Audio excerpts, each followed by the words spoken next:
TDP, Janasena, BJP ఈ మూడు పార్టీలకు సంబంధించి ఎవరికి రాజ్యసభ స్థానాలు దక్కబోతున్నాయి? జూన్లో అయితే 4 రాజ్యసభ స్థానాలు ఖాళీ అవబోతున్నాయి. అయితే దీంట్లో ఇప్పుడు సీనియర్లు ఖచ్చితంగా ఎదురు చూస్తూ ఉంటారు అన్ని పార్టీల నుంచి కూడా. అలాగే పార్టీలు కూడా తమకి ఎన్ని కావాలి, వచ్చేవే 4, ఉన్నవే 3 పార్టీలు. ఖచ్చితంగా ఒక రాజకీయ పార్టీకి అయితే ఎవరికొకరికి 2 అయితే ఇవ్వాలి, మిగిలిన వాళ్ళకి తలా 1 ఖచ్చితంగా ఇస్తారు. అయితే ఇప్పుడు ఆ 2 ఎవరికి ఇవ్వబోతున్నారు, ఒక్కొక్కటి ఎవరికి అంటే జనసేనకు ప్రాధాన్యత పెరగబోతుందని ఒకటి, ఆల్రెడీ తెలుగుదేశం పార్టీలో ఉన్న వాళ్ళని కంటిన్యూ చేస్తారు, లేదు భారతీయ జనతా పార్టీ 2 అడుగుతోంది అనేది. ఇదే నేపథ్యంలో తెలుగుదేశం పార్టీలో ఉన్న సీనియర్లు, ఎప్పటి నుంచో ఎదురు చూస్తున్న సీనియర్లు దీని మీద కాస్తంత పెద విరుస్తున్నారు బాబు గారి నిర్ణయం మీద అనేది. అంటే ఎటు తీసుకున్నా, ఏ నిర్ణయం తీసుకున్నా మొదటికే మోసం వస్తుందా అన్నట్టుగా ఉందా ఈ 4 రాజ్యసభ స్థానాలు, లేదంటే కూల్గా సెటిల్ చేస్తారు? ఇదే అంశం మీద చర్చించే ప్రయత్నం చేద్దాం. సార్, వాస్తవానికి రాజ్యసభ స్థానాలు అంటేనే అది పెద్దల సభ కాబట్టి పార్టీలో సీనియర్లకు కానీ, లేదంటే కొంతమంది పారిశ్రామికవేత్తలకు కానీ ఇచ్చే అవకాశం ఉంటుంది. ఇంతకుముందు ఇప్పుడు ఖాళీ అవ్వబోతున్న పరిమళ నత్వాని సీటు కానీ ఇవన్నీ కూడా. ఇప్పుడు ఇదొక టఫ్ సిచ్యువేషన్ 3 పార్టీలకి ఏమన్నా, లేదంటే సమంగా పంచుకుంటారు? మామూలుగా అయితే నా అంచనా అయితే 2 తెలుగుదేశం, 1 బీజేపీ, 1 జనసేనకి రావాలి. యాజ్ ఫర్ పద్ధతి వాళ్ళకున్న ఒప్పందం ప్రకారం అయితే ప్రతి ఏడాది, ఇప్పుడు ఈ ఏడాది తర్వాత మళ్ళీ 2 ఏళ్ల తర్వాత వస్తాయి 28లో. అప్పుడు ఇంకొక 3 ఖాళీ అవుతాయి అన్నమాట మనకి. 3 తలకు ఒక్కొక్కటి అన్నటువంటిది లెక్క. అది మరి ఆ ఫార్ములా అమలు చేస్తారో లేదో తెలియదు. ఎందుకంటే మొన్నటిసారి వీళ్ళకి 4 కదా దక్కింది. 2 టీడీపీ, బేద మస్తాన్ రావు సీటు మళ్ళీ ఆయనకే ఇచ్చారు కదా. ఇంకోటి సానా సతీష్కి ఇచ్చారు సీటు, మోపిదేవి వెంకటరమణ సీటు సానా సతీష్కి ఇచ్చారు. అది కాకుండా ఒక సీటు విజయసాయి రెడ్డి సీటు సానా అతను వేరండి ఈయనకి ఇచ్చారు, సత్యనారాయణ బీజేపీ పాకా సత్యనారాయణకి ఇచ్చారు. అక్కడ ఆ 3 కదా అప్పుడు జరిగినటువంటిది. ఇంకోటి ఆయనది బీసీ సంఘం అధ్యక్షుడు కృష్ణయ్య తీసుకున్నారు కాబట్టి లేకుండా పోయింది. ఇక్కడ వీళ్ళకి అదనంగా వచ్చిందల్లా మోపిదేవి వెంకటరమణది ఒకటే. బేదమస్తాన్ రావు వీళ్ళ పార్టీ తరఫున అయ్యాడు తప్పించి అది అతనే తీసుకున్నాడు. ఇప్పుడు అంటే సానా సతీష్ కొత్తగా ఇచ్చినట్లు లెక్క. అదే సానా సతీష్ ఒక్కడికే కొత్తది వచ్చింది, మోపిదేవి వెంకటరమణ సీటు. అది టర్మ్ అయిపోయింది ఇప్పుడు ఈ 2 ఏళ్లకి. ఇప్పుడు ఆ సీటుకి సంబంధించినటువంటి ఓవరాల్ గా చూసుకుంటే ఇప్పుడు ఏం జరగాలి లెక్క ప్రకారం అయితే గనక 4 అయినాయి. నెక్స్ట్ ట్రిప్ మళ్ళీ 3 వస్తాయి. అప్పుడిక 3టికి 3 తీసుకోవాల్సి ఉంటుంది అనమాట. అక్కడ ముగ్గురు. ఇప్పుడు వచ్చేటప్పటికి 2 తెలుగుదేశం, 1 బీజేపీ, 1 జనసేన తీసుకోవాలి. సాధారణంగా తెలుగుదేశం మీద ప్రెషర్ ఏముంటుందంటే బీజేపీ వాళ్ళకి మనం ఎందుకు ఇవ్వాలి రాజ్యసభ సీట్ అన్నది. కానీ జగన్మోహన్ రెడ్డి ఇచ్చాడు, గుర్తుందితే పరిమళత్వానికి ఇచ్చాడు కదా. అట్లాగే ఆ తర్వాత 2వ ఏమో 3వ అనుకుంటా ఇవాళ బీజేపీని వద్దంది ఎలక్షన్స్ బిఫోర్. అప్పుడు కూడా ఒకటి 2వ నిర్మలా సీతారామన్ సంథింగ్ ఎవరికో ఇంకొకళ్ళకి కూడా ఇచ్చారు బీజేపీ రిలేటెడ్ వాళ్ళకి. ఆ తర్వాత అది వేరేగా సంకేతం అన్నటువంటి ఉద్దేశంతో ఆపారు చివరి టర్మ్ మాత్రం అక్కడ. ఇప్పుడు 4 2 తెలుగుదేశం తీసుకోవడం అయితే బాధ్యత, తప్పులేదు. ఇంకోటి పవన్ కళ్యాణ్ ఉద్దేశం ఏంటి అంటే అసెంబ్లీ ఎలక్షన్స్ లో అసెంబ్లీలో మా ప్రవేశం ఉండాలి, జనసేన పేరు ఉండాలా, అలాగే మండల్లో ఉండాలని వాళ్ళ అన్నయ్యకి తర్వాత హరిప్రసాద్ గారికి పిచ్చుకున్నారు ఆయన 2 సీట్లు. తర్వాత లోక్సభలో ఎట్లాగూ 2 ఉన్నారు, ప్రాతినిధ్యం ఉంది. ఇంకా మిగిలింది రాజ్యసభే. క్రిందసారి ఆ ప్రాతినిధ్యం లభించలేదు, ఈసారి ప్రాతినిధ్యం అడుగుతారు, ఇవ్వాలి. కాకపోతే ఇప్పుడు సాక్షి రాసిన దాని ప్రకారం చూస్తే లింగమనేనని రాశారు. అది చాలా తప్పు అవుతుంది. ఎందుకంటే లింగమనేనేమో జనసేన కార్యకర్త కాదు, జనసేన ఇప్పుడు పుట్టిన పార్టీ కాదు, వైసీపీతో కలిపినే కదా అది కూడా పుట్టింది పార్టీ. 2014 పుట్టింది, 14 టు 24 10 ఏళ్ళు, ఇది ఇంకో 2 ఏళ్ళు 12 ఏళ్ళు పార్టీ. ఈ 12 ఏళ్లలో కష్టపడ్డటువంటి కార్యకర్తలకు కదా ఇవ్వాల్సింది, నాయకులకు కదా ఇవ్వాల్సింది, నాలెడ్జ్ ఉన్న వాళ్ళకి కదా ఇవ్వాల్సింది. అది తీసుకొచ్చి లింగమనేనని ఒక రియల్ ఎస్టేట్ వ్యాపారి, అతను ఎవరి తరపున మనిషి, తెలుగుదేశం మనిషి, బాబు గారి మనిషి. లింగమనేని రమేష్ కి జనసేన కోటా కింద గనక సీట్ ఇస్తే చారిత్రక తప్పిదం అది. అంటే కోటా మారుతుంది అంతే, ఈయన ఖాతాలో వేసేస్తారు, తప్పు అవుతుంది కదా. ఇప్పుడు ఎమ్మెల్యేలోనే పేరుకి 21 సీట్లు, దాదాపు 6-7 దాకా ఆడ మనుషులు, 6-7 10 మంది 12 మంది ఆడ మనుషులే. ఈయన తరపున ఉన్న వాళ్ళు ఎవరున్నారు, అప్సందర్ విజయ్ కుమార్, బోలిశెట్టి శ్రీనివాసు, అవును ఇట్లాంటి వాళ్ళే కదా ఉంది, అతని పేరేది అవును వైజాగ్ అతను, ఇట్లాంటి వాళ్ళే ఉంది, సందీప్ ఎవరు ఉన్నారు కదా అట్లాంటి వాళ్ళు. అవును మిగతా వాళ్ళందరూ వీళ్ళ మనుషులే కదా మాక్సిమం. ఉమ్, ఇప్పుడు ఇది కూడా అట్లయితే కనుక తప్పు అవుతుంది కదా, రాంగ్ అవును చేసినట్టు అవుతుంది కదా. అంతే. ఇంకోటి నీ నీ తరపున నీ వాయిస్ నీ దానిలాగా ఉండాలి. ఉమ్, ఇంకోటి లింగమనేనిని కనుక తీసుకుంటే వైసీపీ చేసే ఆరోపణలకి నిజం చేకూర్చినట్టు అవుతుంది. అది ఇప్పుడు రాజధానిలో ఆ రైతుల్ని ఈ రైతులు భూ సమీకరణ అడుగుతున్నారండి. ఉమ్, అతిపెద్ద బ్యాంక్ ఎవరి దగ్గర ఉంది? ఉమ్, లింగమనేని దగ్గర ఉంది. ఉమ్, అతను ఎందుకు తీసుకోవట్లేదు? రియల్ ఎస్టేట్ ఉమ్, వ్యాపారులు ఎందుకు తీసుకోవట్లేదు నాకు తెలియక అడుగుతాను.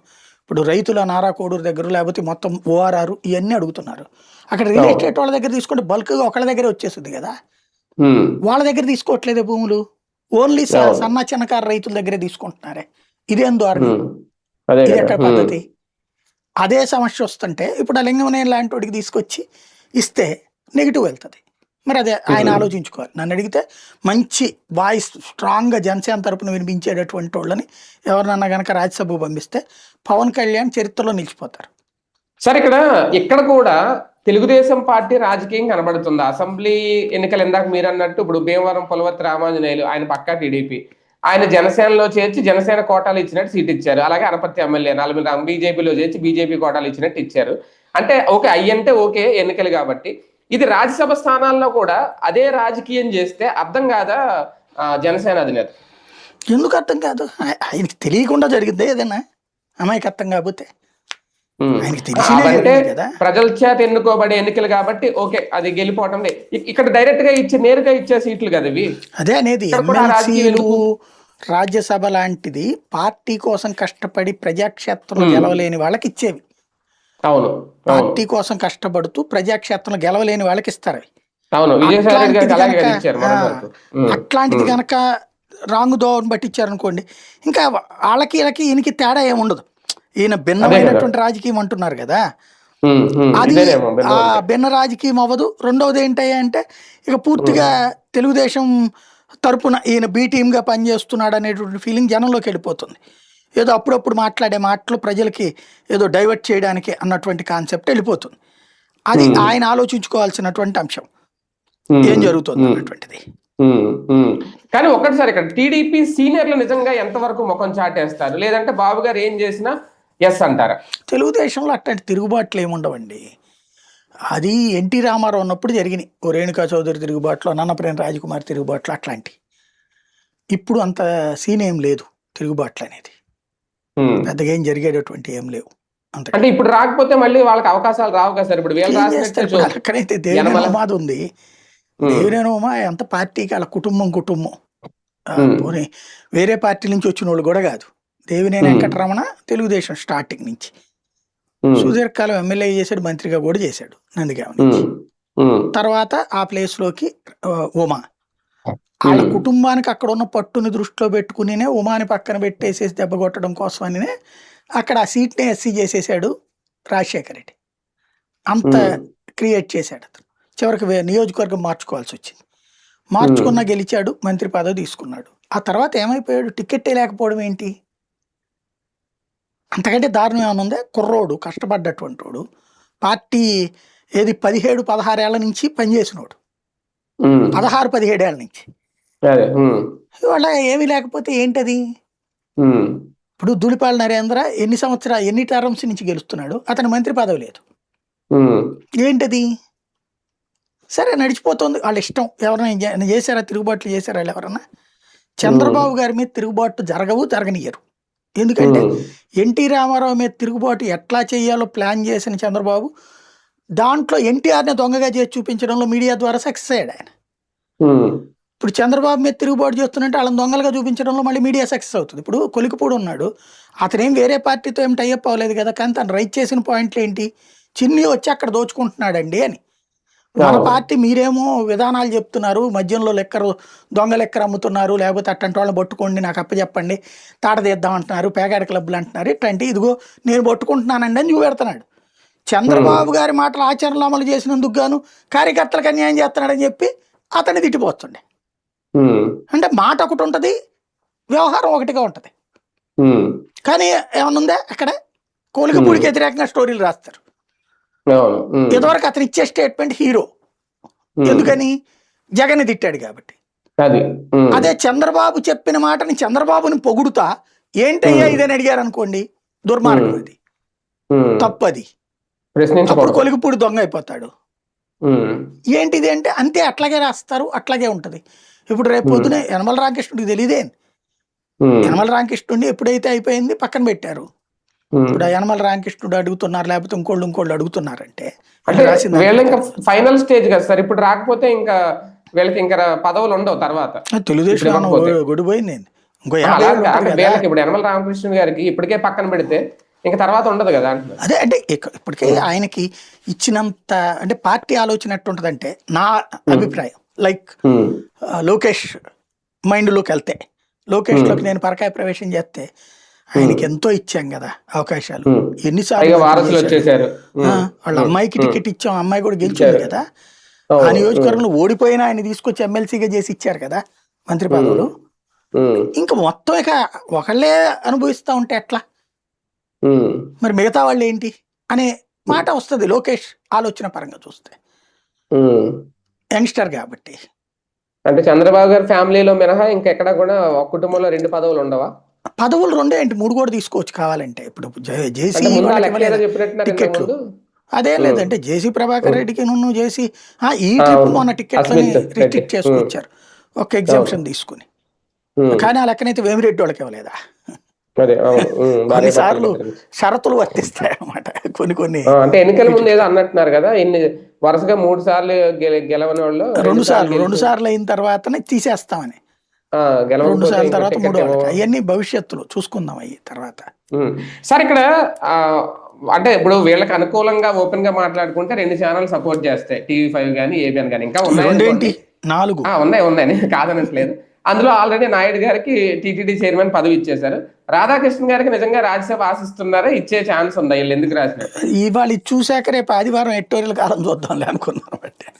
దాంట్లో అదేలే, అంటే ఆయనకి ఇచ్చారు కాబట్టి ఈయనకు కూడా ఏదో పదవి ఇస్తారా అంటే, ఒకటి బేసిక్ గా అయితే గనక ఆయనకి ఇది లాస్ట్ ఛాన్స్ రాధాకృష్ణ. అవునా? ఎందుకంటే ఆయనకి ఇప్పటికే వయసు అయిపోయింది, కానీ ఆయన చేసినంత త్యాగం నిజంగా పార్టీ కోసం ఇంకెవరు చేయలేదు. ఆయన అర్హుడే. నిన్నేదో అతని పేరేంటి వెంకటరెడ్డి, వైఎస్ఆర్ కాంగ్రెస్ పార్టీ అతను మాట్లాడింది ఏదో వీడియో చూసా. మొన్న రాధాకృష్ణ గారు ప్రత్యేక విమానంలో వచ్చాడు, ఆయన ప్రత్యేక విమానంలో ఆంధ్రప్రదేశ్కి హైదరాబాద్ని తీసుకొచ్చి రావాల్సిన పరిస్థితి ఎందుకు వచ్చింది, ఏం జరుగుతోందని అది చూసి ఇదేందబ్బా ప్రత్యేక ఫ్లైట్ ఆయన డబ్బులతో వచ్చాడా లేకపోతే గవర్నమెంట్ పెట్టుకుందా అనుకున్నా నేను.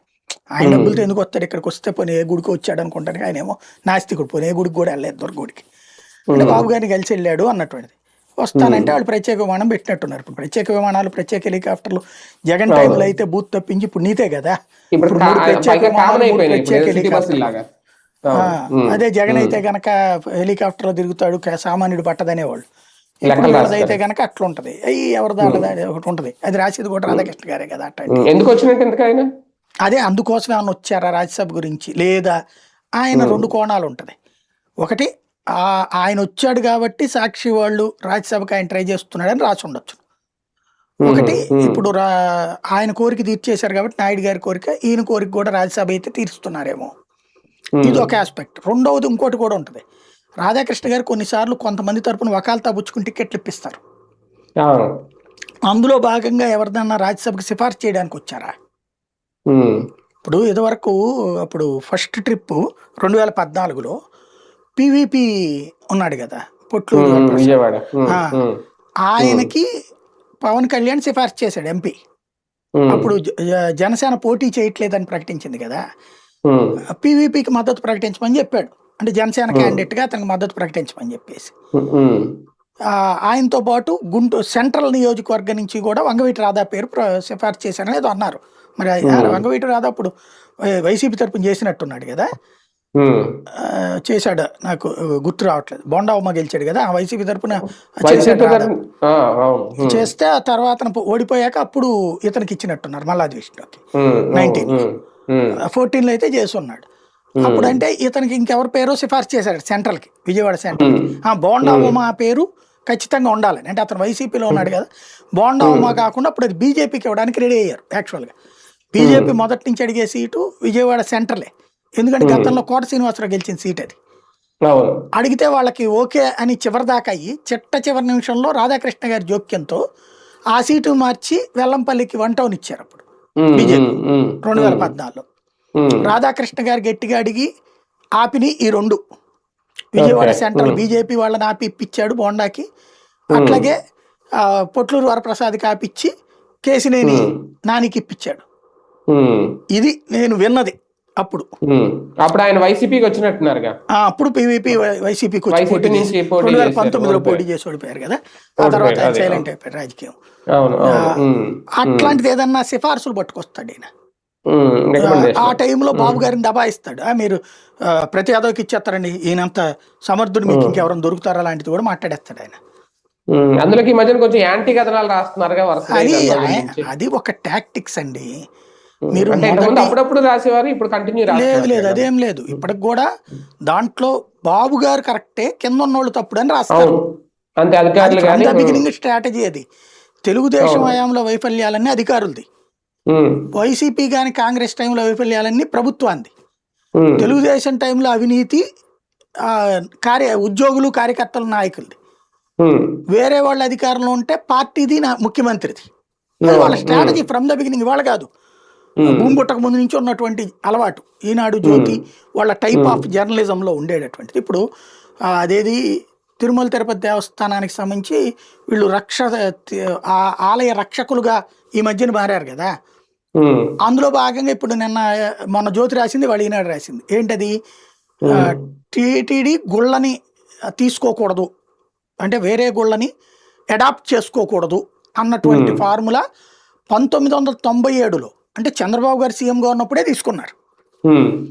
దాన్ని మార్చడానికి 2005లో రాజశేఖర రెడ్డి టైంలో ప్రయత్నం జరిగితే అప్పుడు వీళ్ళే రాశారు, ఈ విధానాన్ని తీసేస్తారా అంటే రాజకీయ నాయకుల సిఫార్సుల మేరకు తీసుకుంటారా, టీటీడీ మీద భారం వేస్తారా అని. రాజశేఖర రెడ్డి నాకెందుకు వచ్చిన గొడవ, అసలే నా మీద క్రిస్టియన్ ముద్ర ఉంటుంది, ఇక్కడ టీటీడీ ఆస్తి లేదు, నేనేదో ఇచ్చినట్టు ఉంటుంది, అది ఇచ్చేది గుళ్ళకే, నా పేరు వస్తుంది, ఎందుకు వచ్చిందని చెప్పేసి మళ్ళీ 2005లో ఆయన సమయంలో కూడా తీర్మానం చేశారు, గుళ్ళనేది తీసుకోవడానికి వీల్లేదు, అవసరమైతే గుళ్ళకి ఫండింగ్ ఇద్దాం అంతేగాని తీసుకోవద్దు అన్నటువంటిది. జగన్ టైంలో మళ్ళీ వచ్చింది సేమ్ పాయింట్. వస్తే అప్పుడు ఈ ధర్మారెడ్డి వెళ్ళి ఆ విషయమే చెప్పాడు, ఇంతకుముందు ఇట్లా 2 సార్లు తీర్మానాలు వచ్చినప్పుడు జరిగినాయండి, ఓ పని చేద్దాం శ్రీవాణి అని పెట్టి నేను దాని తప్పుడు డబ్బులు ఇప్పిస్తానండి అని చెప్పాడు అనమాట. ఆ శ్రీవాణి కింద డబ్బులు ఇవ్వడమే పెట్టాడు ఆయన. దానికి బదులుగా ఇప్పుడు మొన్న యనమల రామకృష్ణ గారి ఊళ్ళో గుడి ఓకే చేశారు టీటీడీకి. అట్లాగే ఇప్పుడు ఆయన పేరేంది నిన్న ఇంకోటి కూడా రాసింది కదా జ్యోతి, జంగా కృష్ణమూర్తికి స్థలము. అట్లాగే ఇప్పుడు తాజాగా ఈనాడు రాసుకొచ్చింది వాళ్ళ ఇంకో 3 గుళ్ళు కూడా ఓకే చేశారట ఆ రోజు తీర్మానంలో. అవి రాజకీయ నాయకుల సిఫార్సుల మేరకు, జ్యోతుల నెహ్రూ సిఫార్సుల మేరకు ఒక ఊరట, అక్కడ చిత్తూరు దగ్గర ఇంకో ఊర్లో ఇంకో గుడట.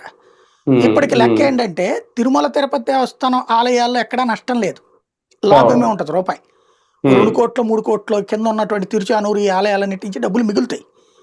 బట్ ఇట్లా దత్తత తీసుకున్న ఆలయాలు ఏవైతే ఉన్నాయో వాటికి వస్తున్న ఆదాయం 3 కోట్లు 5 కోట్లు అయితే ఖర్చు 20 కోట్లు ఉందట, 13 కోట్లేమో ఎక్స్ట్రా ఉందట వాటికి.